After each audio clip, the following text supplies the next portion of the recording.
Trabajé 40 años con estas manos creyendo que no necesitaba a Dios, hasta que mi corazón se detuvo y vi a dónde me dirigía. Esto no es lo que esperaba encontrar al otro lado. Me llamo Rafael Mendoza, tengo 65 años, nací en la colonia Independencia de Monterrey. Y si usted conoce ese lugar, ya sabe de qué tipo de vida estoy hablando. Calles angostas, casas de bloc sin pintar, perros flacos durmiendo en las banquetas y el ruido del tráfico de la avenida Félix U. Gómez entrando por las ventanas sin vidrio desde temprano en la mañana. No era un lugar bonito, pero era nuestro. Y en ese barrio, entre esa gente, aprendí lo que significaba ser hombre antes de entender lo que significaba tener alma. Mi padre se llamaba Aurelio Mendoza. Era mecánico, como yo fui después, como quise ser desde que tenía 6 años, y lo veía metido debajo de los carros con una lámpara de mano, cantando rancheras en voz baja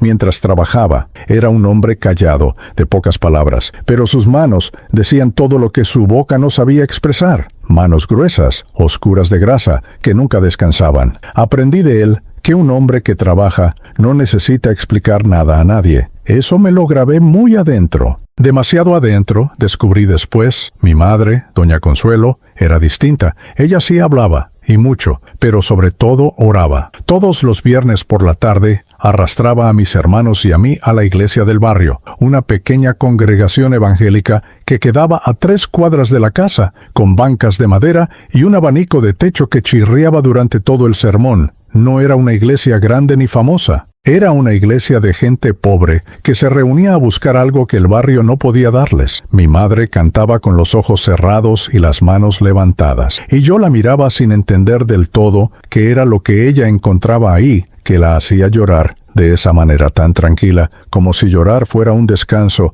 y no una derrota. Yo era el mayor de 3 hermanos. Después de mí vino mi hermana Lucía, y después, 4 años más chico que yo, vino Ernesto. Ernesto era distinto a nosotros dos. Lucía y yo heredamos el carácter serio de mi padre. Ernesto heredó la alegría de mi madre. Era el tipo de muchacho que entraba a un cuarto y sin decir nada ya había cambiado el ambiente. Reía fuerte, abrazaba a la gente sin permiso, se sabía todos los chistes del barrio y los inventaba cuando se le acababan. Todo el mundo quería a Ernesto. Yo también lo quería, aunque en ese tiempo no sabía bien cómo decírselo, porque en nuestra familia los hombres no decían esas cosas, nos las guardábamos, y eso también me lo grabé demasiado adentro. Crecí trabajando. Desde los 12 años ayudaba a mi padre en el taller los fines de semana. Aprendí a cambiar aceite, a limpiar carburadores, a escuchar el motor de un carro y saber dónde estaba el problema antes de abrirlo. Era bueno en eso. Y ser bueno en algo cuando eres pobre en la colonia Independencia significa mucho, porque no tienes muchas otras cosas de qué sostenerte. El trabajo era mi identidad, mi valor, mi manera de decirle al mundo que existía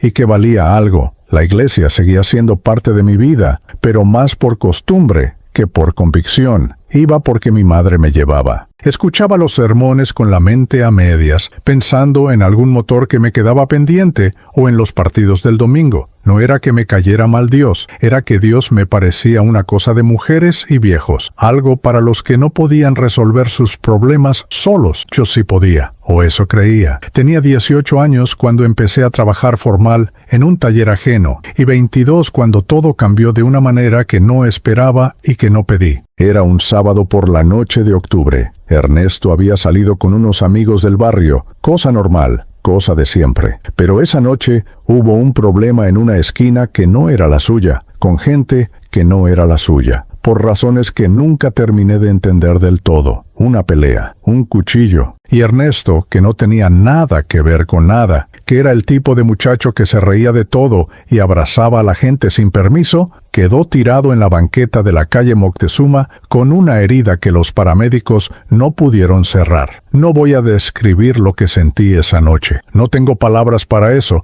y han pasado más de 40 años y todavía no las encuentro. Lo que sí puedo decirle es lo que hice con ese dolor, porque eso es lo que importa para entender quién me convertí después. No lloré en el entierro, No lo dejé salir. Lo agarré con las dos manos, lo doblé, lo metí en algún lugar adentro del pecho y le puse encima todo el trabajo que pude encontrar. Más horas en el taller, más motores, más grasa en las manos. Si me mantenía ocupado, el dolor no tenía espacio para moverse, y con el dolor también enterré a Dios, porque si Dios existía y era bueno, como decía mi madre con los ojos cerrados y las manos levantadas, entonces, ¿cómo había permitido lo de Ernesto? ¿Cómo había dejado morir a un muchacho que no le hacía daño a nadie? Esa pregunta me la hice una sola vez, con toda la rabia que tenía, parado frente al espejo del baño de mi casa a las 3 de la mañana, 3 días después del entierro. Y como no hubo respuesta, decidí que la pregunta no merecía repetirse. Cerré esa puerta y no volví a abrirla en décadas. Lo que vino después fue una vida construida con las manos y sostenida por el orgullo. A los 28 años abrí mi propia pequeña mecánica en el barrio Talleres, con un préstamo que tardé 5 años en pagar y una deuda de gratitud con un vecino que nunca terminé de saldar bien. El taller se llamaba Mecánica Mendoza, nombre sin pretensiones, como todo lo mío. Tenía 2 fosas, un compresor viejo y las ganas de demostrarle al mundo que un muchacho de la colonia Independencia podía construir algo propio. Me casé con María Elena Rojas cuando los dos teníamos 26 años. La conocí en una fiesta de 15 años de una prima, bailamos norteñas hasta la madrugada, y yo supe esa noche que me iba a casar con ella, aunque todavía no tenía nada que ofrecerle. Ella era trabajadora, honesta, de una familia parecida a la mía, buena mujer. La mejor mujer que pude haber encontrado, aunque yo tardé demasiado en reconocerlo, y más todavía en decírselo.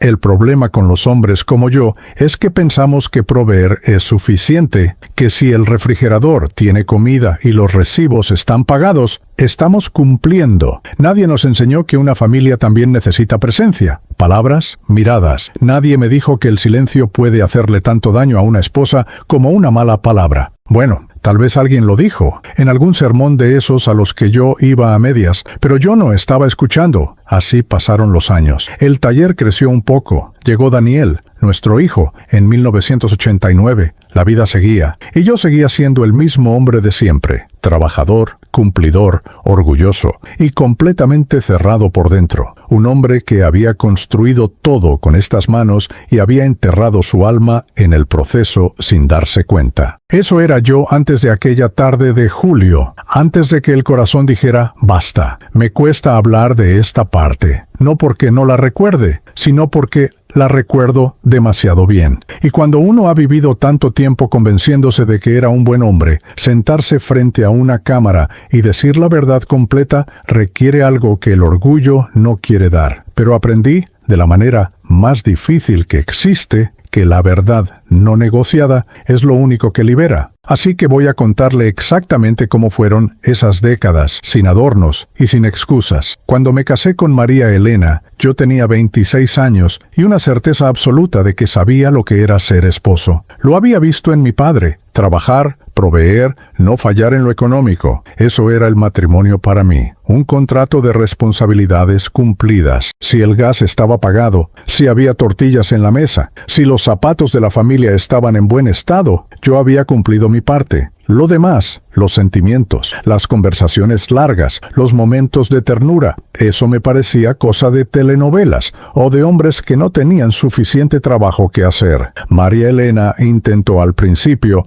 construir otra cosa. Recuerdo que en los primeros años del matrimonio, ella me buscaba en las noches para platicar, para contarme cosas del día, pequeñeces que a ella le importaban y que yo escuchaba con medio oído mientras pensaba en el carro que me quedaba pendiente o en la cuenta que debía pagar a fin de mes. Ella me preguntaba qué estaba pensando y yo respondía, nada, porque en mi cabeza eso era lo correcto, porque los hombres de mi generación y de mi barrio no andaban diciendo lo que pensaban ni lo que sentían. Eso era debilidad, y yo no podía darme el lujo de ser débil. Con el tiempo, María Elena dejó de preguntar, no de golpe, no en una pelea grande, sino poco a poco, como se apaga una vela cuando el aire va faltando. Y yo no lo noté, o no quise notarlo, que es distinto. Seguí llegando al taller antes de que amaneciera y regresando a la casa cuando ya todos habían cenado. Seguí pagando las cuentas, arreglando lo que se rompía, siendo el hombre práctico que resolvía problemas concretos. Pero el problema más importante que teníamos en esa casa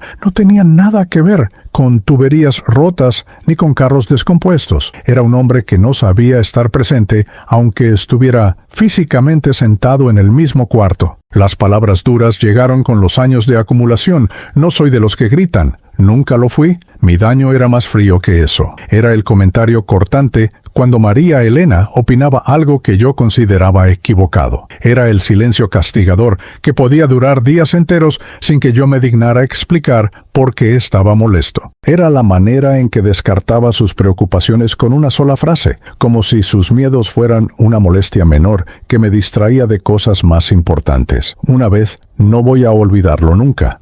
Ella me dijo que se sentía sola viviendo conmigo, y yo le respondí que cómo podía sentirse sola si yo estaba ahí todos los días. No entendí lo que me estaba diciendo, o no quise entenderlo. Daniel nació en el 89, y su llegada fue la cosa más hermosa y más mal aprovechada de mi vida. Era un niño brillante, curioso, de esos que hacen preguntas que uno no sabe cómo contestar. Me buscaba cuando era chico. Quería que le enseñara cosas, que jugara con él, que le contara historias, y yo le enseñé lo que sabía, a usar herramientas, a no quejarse cuando algo dolía, a terminar lo que se empieza, cosas útiles, cosas reales. Pero lo que él necesitaba y yo no supe darle era más simple que todo eso. Solo quería que su padre lo mirara como si fuera lo más importante del cuarto, y yo siempre tenía algo más urgente que atender. Cuando Daniel cumplió 15 años, algo cambió en él. Se volvió más callado, más distante, empezó a pasar más tiempo fuera de la casa que adentro. Yo lo interpreté como cosa normal de la adolescencia, porque así somos los que no queremos ver. Pero en realidad, lo que estaba pasando era que mi hijo había aprendido lo mismo que su madre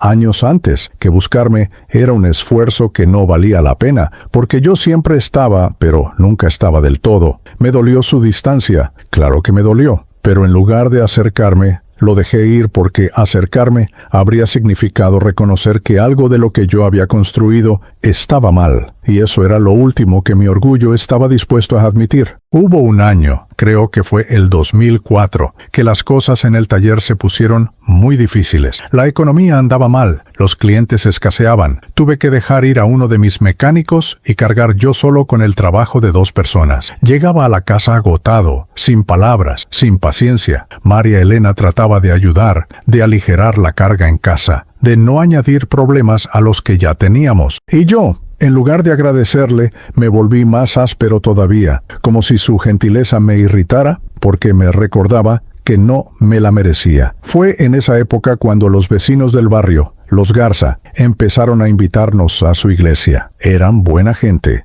Don Heriberto y su esposa Remedios, personas tranquilas que vivían a 4 casas de la nuestra y que genuinamente se preocupaban por los demás. Nos invitaron varias veces, siempre con respeto, sin presión. María Elena quería ir, me lo dijo más de una vez, y yo siempre tenía una razón para no ir, que estaba cansado, que el domingo era mi único día de descanso, que esas cosas no eran para mí. Una vez, y me avergüenza recordarlo, le dije que si ella quería ir a escuchar cuentos de viejitas que fuera sola, que yo tenía cosas más importantes en qué pensar. María Elena fue sola durante un tiempo, y algo en ella cambió, suavemente, de una manera que yo noté, pero no quise investigar. Se volvió más tranquila, no resignada sino genuinamente tranquila, como si hubiera encontrado algo que la sostenía desde adentro. Eso, en lugar de acercarme, me molestó de una manera que no supe explicarme en ese momento. Ahora sí lo entiendo, me molestaba porque era un espejo. Ella estaba encontrando algo que llenaba lo que estaba vacío, y eso me recordaba que yo también tenía algo vacío y no quería admitirlo. Daniel se fue a Guadalajara cuando tenía 23 años. Consiguió trabajo en una empresa de logística y dijo que quería probar suerte en otra ciudad. La despedida fue corta, incómoda, de esas en que los hombres se dan la mano cuando en realidad deberían abrazarse. María Elena lloró. Yo no. Le dije que estaba bien, que era lo normal, que los hijos crecen y se van. Por dentro sentí que algo se rompía, pero lo doblé y lo metí en el mismo lugar donde había puesto el dolor de Ernesto décadas atrás. Ese lugar ya estaba muy lleno, aunque yo no lo supiera. Los años que siguieron fueron años de rutina y silencio. El taller, la casa, las noticias en la noche, la misma mesa, los mismos silencios. María Elena y yo habíamos aprendido a convivir sin herirnos demasiado, pero también sin encontrarnos de verdad. Éramos dos personas que compartían un techo y una historia larga, pero que hacía mucho tiempo habían dejado de compartir el alma. Y yo seguía sin ver el problema, o seguía eligiendo no verlo, porque mi definición de un matrimonio que funciona era uno que no explota, que sobrevive, que aguanta. Eso era lo que yo llamaba una buena vida. 40 años de trabajo, una mecánica que seguía abierta, una esposa que seguía ahí, un hijo que llamaba de vez en cuando. Nada espectacular, nada roto del todo. Suficiente, me decía, es suficiente. No sabía que Dios estaba a punto de mostrarme que no lo era. No recuerdo haber sentido nada especial esa mañana. Eso es lo que más me impacta cuando lo pienso ahora, que fue un día completamente normal hasta que dejó de serlo. Me levanté a las 5:30 como siempre. Bebí mi café negro de pie en la cocina mientras María Elena todavía dormía, agarré mis llaves y salí al taller antes de que el sol terminara de subir sobre los cerros del norte de Monterrey. Era martes, 14 de julio, calor seco desde temprano, del tipo que se pega a la piel y no suelta en todo el día, un día como cualquier otro en el verano regiomontano. El taller abría a las 8, pero yo siempre llegaba antes de las 7 para revisar lo que quedaba pendiente del día anterior y organizar el trabajo antes de que llegaran mis dos mecánicos, Chuy y el muchacho nuevo que llevaba apenas 3 meses con nosotros, un chamaco de 19 años de nombre Toño, callado, aplicado, con manos buenas para el trabajo aunque todavía le faltaba experiencia. Chuy era distinto, llevaba conmigo más de 12 años, conocía el taller tan bien como yo, y era de esos hombres en quienes uno confía sin necesidad de explicar por qué. Esa mañana teníamos 3 carros, una camioneta Silverado del 98 a la que había que cambiarle la caja de dirección, un Tsuru con problemas en el sistema de frenos que el dueño había traído el lunes por la tarde, y un Pointer que llegó remolcado la semana anterior con el motor fundido y que íbamos a terminar de diagnosticar ese día. Trabajo normal, trabajo de siempre. Me puse el overol, agarré las herramientas y empecé. La mañana pasó sin novedad. Chuy llegó puntual, Toño unos minutos después. Pusimos música en la radio del taller, norteñas de fondo como siempre, el mismo sonido que había acompañado mi vida entera dentro de ese lugar. Platicamos poco, como es la costumbre entre mecánicos que se conocen bien, cada quien en lo suyo, el ruido de las llaves y los raches marcando el ritmo del día. María Elena me llamó a las 11 para decirme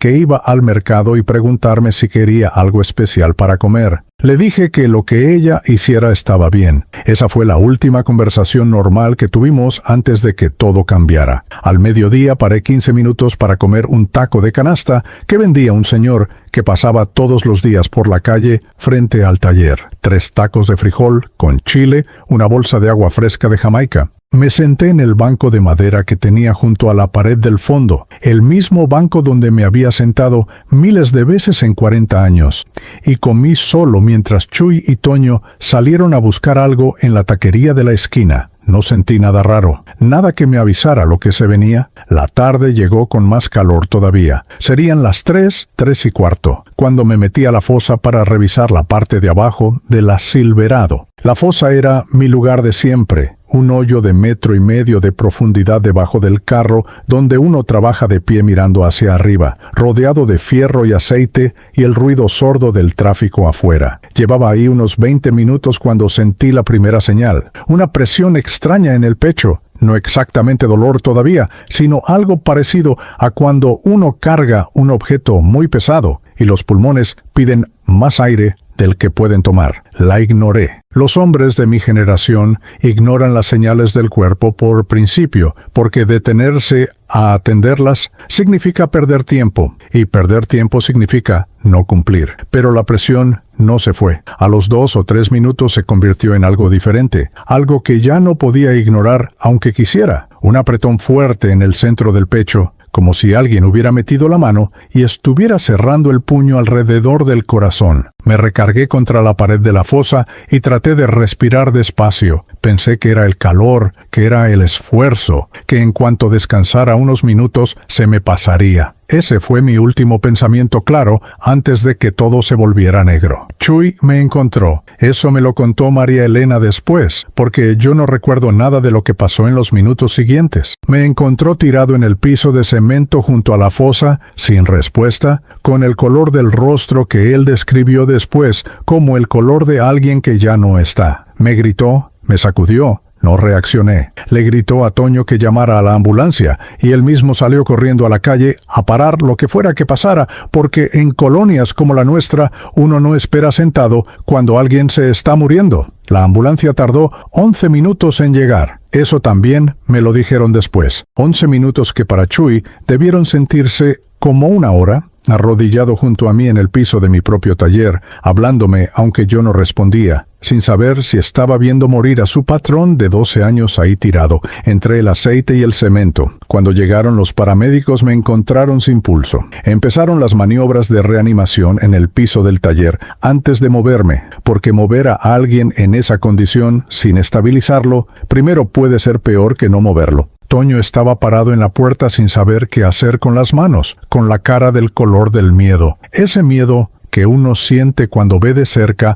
algo para lo que no está preparado. Alguien llamó a María Elena. No sé quién fue, si Chuy o algún vecino que vio la ambulancia. Ella llegó al hospital universitario antes de que yo llegara, o eso me dijo, porque salió corriendo de la casa sin bolsa ni llaves y paró un taxi en la avenida que la llevó directo a urgencias. Cuando la camilla en que me traían entró por las puertas del hospital, ella ya estaba ahí, parada en el pasillo con las manos juntas y la cara de quien está rezando aunque no sepa exactamente a qué palabras aferrarse. Los médicos trabajaron rápido. Eso sí lo reconstruí después con lo que me contaron, porque en ese momento yo no estaba ahí, o mejor dicho, mi cuerpo estaba ahí, pero yo no. El equipo de urgencias tomó el caso de inmediato. Era un infarto masivo, una oclusión severa en la arteria principal que irrigaba el corazón, el tipo de evento que los médicos llaman Widowmaker, porque pocas personas sobreviven para contarlo. Le dijeron a María Elena que el cuadro era crítico, que estaban haciendo todo lo que podían, que necesitaban que ella esperara afuera, y entonces el corazón paró. 7 minutos. Eso fue lo que los relojes marcaron en esa sala de urgencias del Hospital Universitario de Monterrey. 7 minutos en que la máquina que había latido 65 años sin pedirme permiso ni agradecimiento decidió detenerse. Para el equipo médico esos 7 minutos fueron una batalla técnica. Maniobras precisas, medicamentos, electricidad,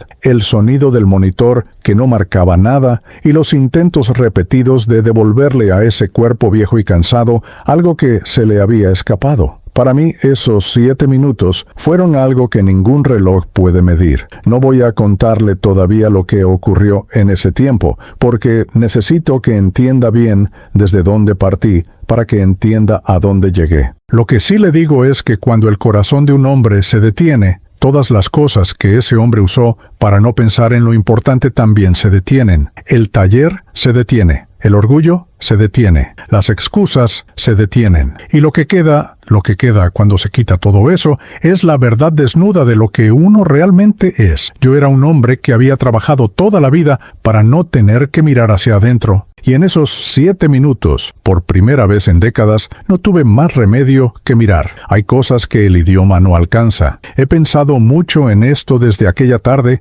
porque cuando uno intenta describir lo que me pasó en esos 7 minutos, las palabras se quedan cortas de una manera que nunca había experimentado antes. Y eso que soy un hombre de pocas palabras, un hombre que nunca le pidió mucho al lenguaje. Pero lo que viví ahí adentro, en ese lugar donde mi corazón dejó de latir, era de una dimensión tan distinta a todo lo que había conocido en 65 años de vida, que cada vez que intento explicarlo, siento que estoy dibujando el océano con un lápiz. Aún así voy a intentarlo, porque si no lo intento, no estoy cumpliendo con la razón por la que estoy aquí frente a esta cámara. Lo primero que recuerdo no es una imagen, es una sensación, una separación, como si algo que siempre había estado unido se desprendiera de repente, sin violencia, pero con una definitividad absoluta. No fue doloroso en el sentido físico, fue algo más profundo que el dolor físico, algo que venía de un lugar del ser humano para el que no tenemos nombre en ningún idioma. Era la sensación de que Rafael Mendoza, el que tenía manos gruesas y overol manchado de aceite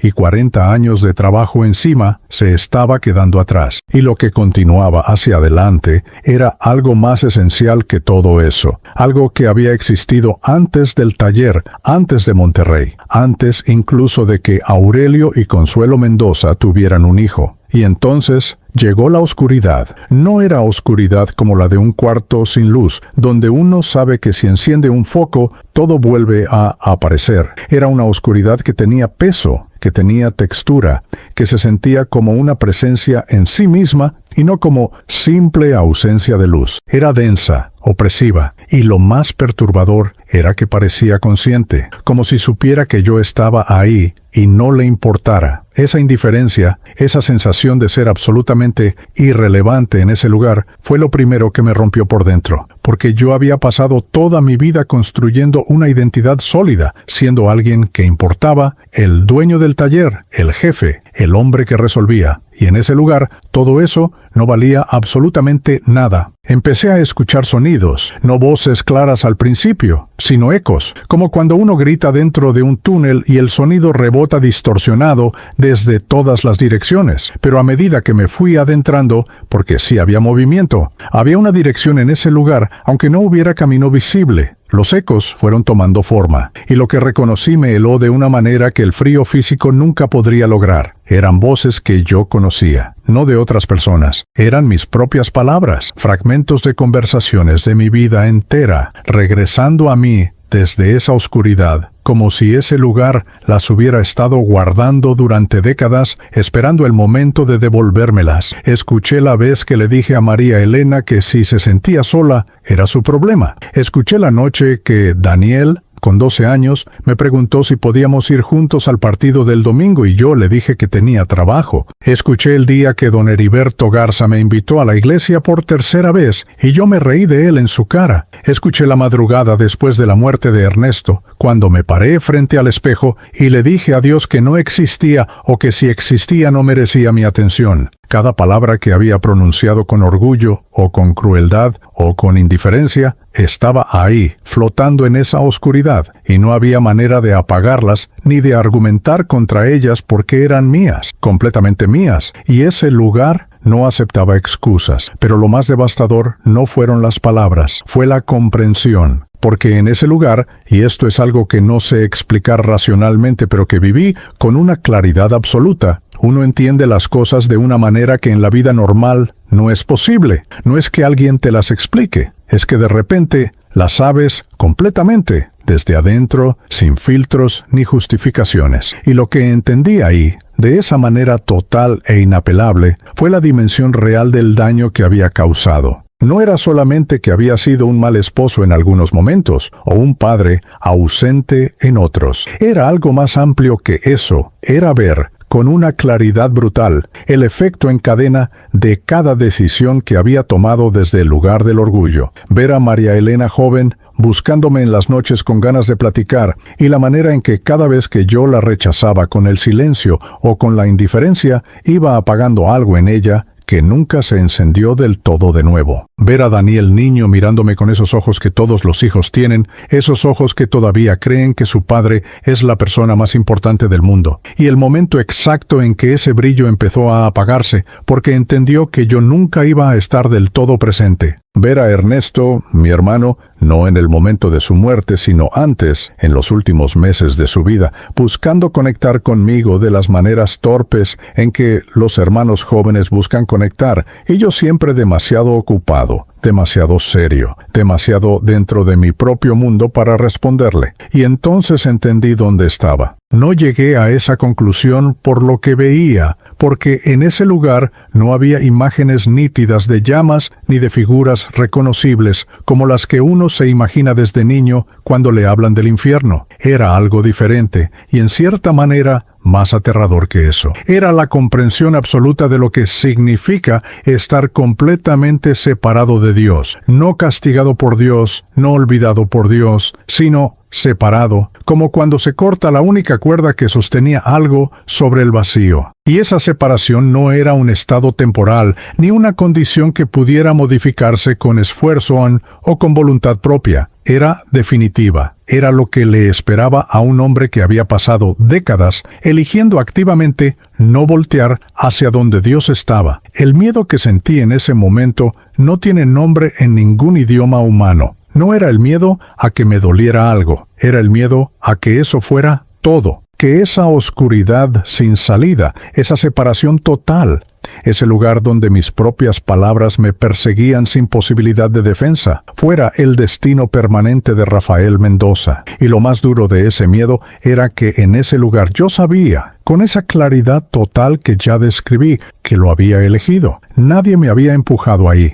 Cada puerta que cerré, cada invitación que rechacé, cada vez que enterré a Dios junto con el dolor de Ernesto, había sido un paso en esa dirección. El camino que me trajo a ese lugar lo había construido yo, ladrillo por ladrillo, durante 40 años, y fue en el punto más profundo de ese entendimiento, cuando no había más excusas que procesar, ni más argumentos que sostener, cuando Rafael Mendoza estaba completamente solo frente a la verdad desnuda de su propia vida, que ocurrió algo que no pedí porque no sabía que todavía podía pedirlo. Clamé, no con palabras formadas, ni con una oración aprendida de memoria. Fue algo más primitivo que eso, más honesto que cualquier cosa que hubiera pronunciado en mi vida. Fue el grito interior de un hombre que finalmente se quedó sin orgullo y sin recursos propios, y que en ese momento de vaciamiento total lanzó lo único que le quedaba hacia lo único que podía escucharlo. No sé si fue una fracción de segundo o una eternidad.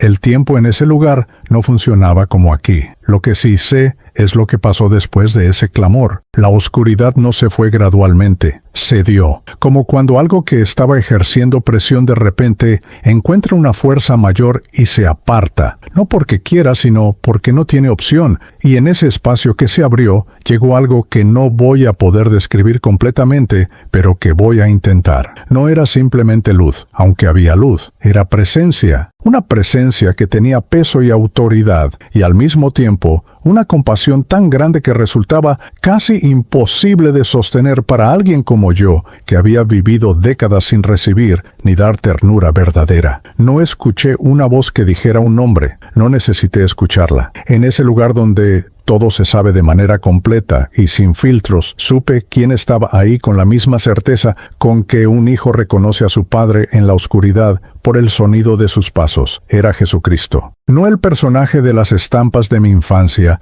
ni el de los sermones que había escuchado a medias durante años. Era algo real, vivo, con una autoridad que hacía que toda la oscuridad de ese lugar pareciera de repente exactamente lo que era, algo que no tenía el poder final. Y en esa presencia recibí un entendimiento, no un regaño, no una condena, aunque yo la habría merecido completamente. Fue algo más parecido a una verdad entregada con amor. Tu historia no ha terminado, pero tienes que regresar y vivirla de manera distinta. En la sala de urgencias del Hospital Universitario de Monterrey, después de 7 minutos, el monitor volvió a marcar. Lo primero que sentí fue dolor, y le digo que ese dolor fue lo más hermoso que he experimentado en mi vida, porque significaba que seguía aquí. Un dolor sordo y profundo en el centro del pecho, como si alguien hubiera estado trabajando ahí adentro con herramientas pesadas, que era exactamente lo que había pasado. Luego llegaron los sonidos, el pitido constante del monitor, voces de médicos hablando en ese tono técnico y controlado que usan cuando están concentrados, el ruido del aire acondicionado del hospital,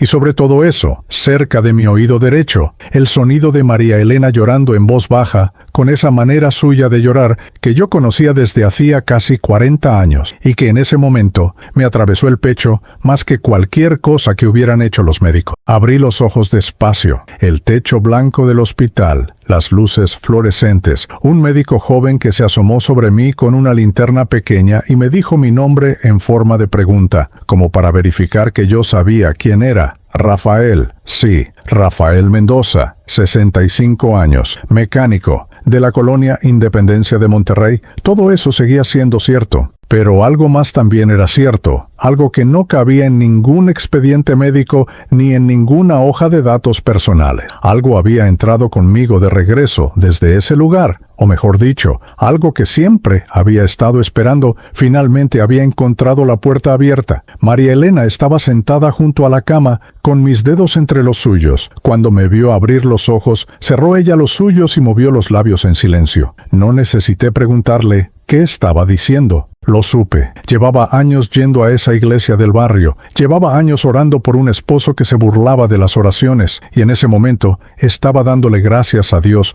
por una respuesta que probablemente ya había dejado de esperar hacía mucho tiempo. Quise decirle algo, pero no pude. Tenía la garganta seca y los ojos llenos de algo que no había sentido en décadas. La apreté la mano. Ella abrió los ojos, y en ese intercambio sin palabras pasó más comunicación real que en años enteros de matrimonio. Los médicos me explicaron lo que había ocurrido. Infarto masivo, oclusión total de la arteria descendente anterior, parada cardíaca de 7 minutos, reanimación exitosa, intervención de urgencia para colocar un stent. Me dijeron que había tenido una suerte extraordinaria, que pocos pacientes con ese cuadro llegaban al hospital a tiempo, y que los que llegaban no siempre respondían a la reanimación. El cardiólogo, un hombre de unos 50 años de apellido Villarreal, me dijo, mirándome directamente, que alguien me estaba cuidando esa tarde. Lo dijo en el sentido figurado en que lo dicen los médicos cuando los números no cuadran del todo. Yo lo escuché en el único sentido que para mí tenía peso real. Estuve internado 9 días en una cama de hospital que me dieron lo que 40 años de movimiento constante nunca me habían dado, tiempo para quedarme quieto y pensar. Las primeras noches no dormí bien, no por el dolor físico, sino porque cada vez que cerraba los ojos, algo de lo que había experimentado en esos 7 minutos regresaba. No con terror, sino con una claridad persistente, como cuando uno ha visto algo que no puede desver. La oscuridad, las voces, la comprensión brutal de mi propia vida, y luego esa presencia que no necesité que nadie me nombrara porque la reconocí desde adentro. Todo eso seguía ahí, procesándose en algún lugar profundo, reorganizando cosas que llevaban décadas acomodadas de la manera equivocada. Al tercer día le pedí a María Elena que me trajera una Biblia. Ella no dijo nada, salió del cuarto, regresó 1 hora después con una Biblia de pasta azul que olía a nuevo y me la puso en las manos sin ningún comentario. Pero vi su cara, vi lo que había en sus ojos cuando me entregó ese libro, y supe que esa mujer había esperado ese momento durante más años de los que yo me merecía. Empecé a leer sin saber bien por dónde. Abrí en el Evangelio de Juan casi por instinto, y las primeras palabras que leí fueron las del capítulo 3, versículo 16. Las conocía de memoria desde la infancia, sin haberlas entendido nunca. Esa tarde las entendí,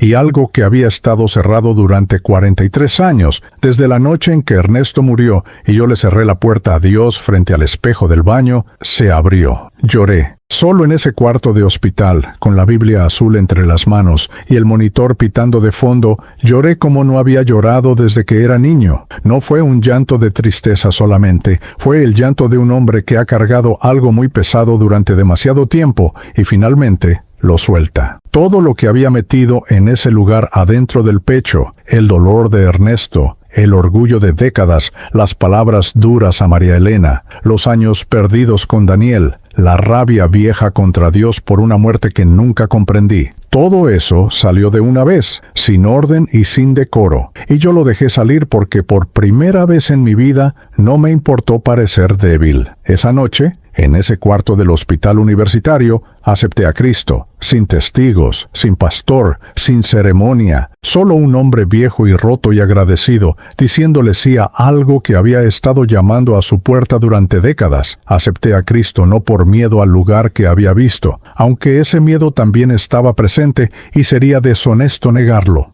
Lo acepté porque en la presencia que encontré en esos 7 minutos había algo que mi vida entera había estado buscando sin saber su nombre, una autoridad que no aplastaba, una compasión que no pedía que yo primero me volviera mejor persona para merecerla, una verdad que dolía y al mismo tiempo liberaba. Salí del hospital 10 días después caminando despacio, con instrucciones médicas estrictas y una lista de medicamentos que iba a tomar el resto de mi vida. María Elena me llevó a casa en el carro de la vecina, Remedios Garza, la misma Remedios cuyo esposo yo había rechazado con una burla años antes cuando me invitó a la iglesia. Remedios manejó sin decir nada, pero me miró por el espejo retrovisor con una sonrisa pequeña y tranquila, que me dijo todo lo que necesitaba saber sobre el tipo de persona que era ella y el tipo de persona que yo había sido. La reconciliación con María Elena no fue instantánea ni fácil. Sería mentira decirle que bastó con sobrevivir un infarto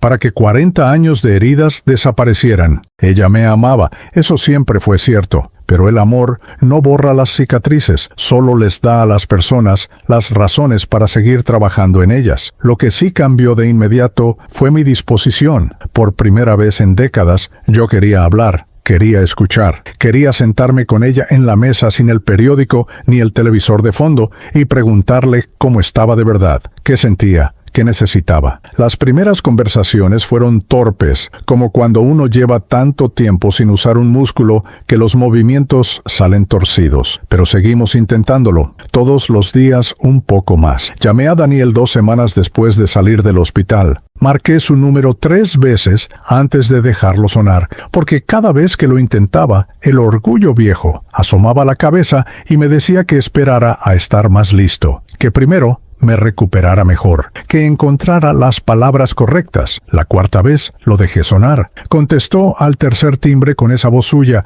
que tanto se parecía a la mía cuando yo era joven. Y lo primero que le dije fue su nombre. Solo su nombre, Daniel, y me quebré antes de poder decir nada más. Hubo un silencio largo al otro lado de la línea, y entonces escuché que él también se estaba quebrando. Hablamos 2 horas esa noche. No arreglamos todo en esa llamada. Las cosas rotas de años no se sueldan en 2 horas, pero empezamos, y empezar fue suficiente. Daniel vino a Monterrey el mes siguiente. Fue la primera vez que nos abrazamos de verdad, no el apretón de manos incómodo de las despedidas, sino un abrazo completo, de esos que duran más de lo que los hombres de nuestra familia acostumbraban permitirse. María Elena nos miró desde la puerta de la cocina y no dijo nada porque no hacía falta. 3 meses después del infarto, entré por primera vez como miembro a la iglesia evangélica Ríos de Agua Viva, a 3 cuadras de la casa donde crecí, en la misma colonia Independencia, donde aprendí a ser hombre antes de aprender a tener alma. El pastor, un hombre joven de nombre Rodrigo, que predicaba con una sencillez que me recordaba a los sermones de la infancia, me recibió sin preguntas incómodas ni exigencias de explicaciones largas. Me senté en una banca de madera, no tan diferente a las que recordaba de la iglesia de mi madre, y cuando empezaron a cantar, cerré los ojos. Mi testimonio empezó a circular por el barrio de la manera en que circulan las cosas importantes en las comunidades donde todos se conocen, de boca en boca, despacio y con peso. Don Heriberto Garza fue el primero en pedirme que se lo contara completo. Luego su hijo, luego un hombre de la calle de atrás que tenía problemas con el alcohol y que llevaba meses evitando a su familia. Yo no soy predicador, ni tengo palabras bonitas, ni estudios de teología. Solo tengo lo que viví y la certeza de que fue real. Esto no es una historia que escuché. Es lo que viví, con estas manos, en esta ciudad, en este cuerpo de 65 años, que un martes de julio dejó de latir por 7 minutos y regresó distinto. Si usted está viendo esto y siente que su corazón también está cerrado desde hace demasiado tiempo, quiero que sepa algo que aprendí de la manera más difícil posible. Dios no esperó a que yo me volviera mejor persona para alcanzarme. me alcanzó en el peor momento, en el lugar más oscuro, cuando no tenía nada que ofrecer excepto mi propio quebranto. Eso fue suficiente para Él, y si fue suficiente para un hombre como yo, también es suficiente para usted. Yo soy Rafael Mendoza. Tengo 65 años, nací en la colonia Independencia de Monterrey y acepté a Cristo cuando el corazón se detuvo y no tuve más excusas para seguir diciéndole que no.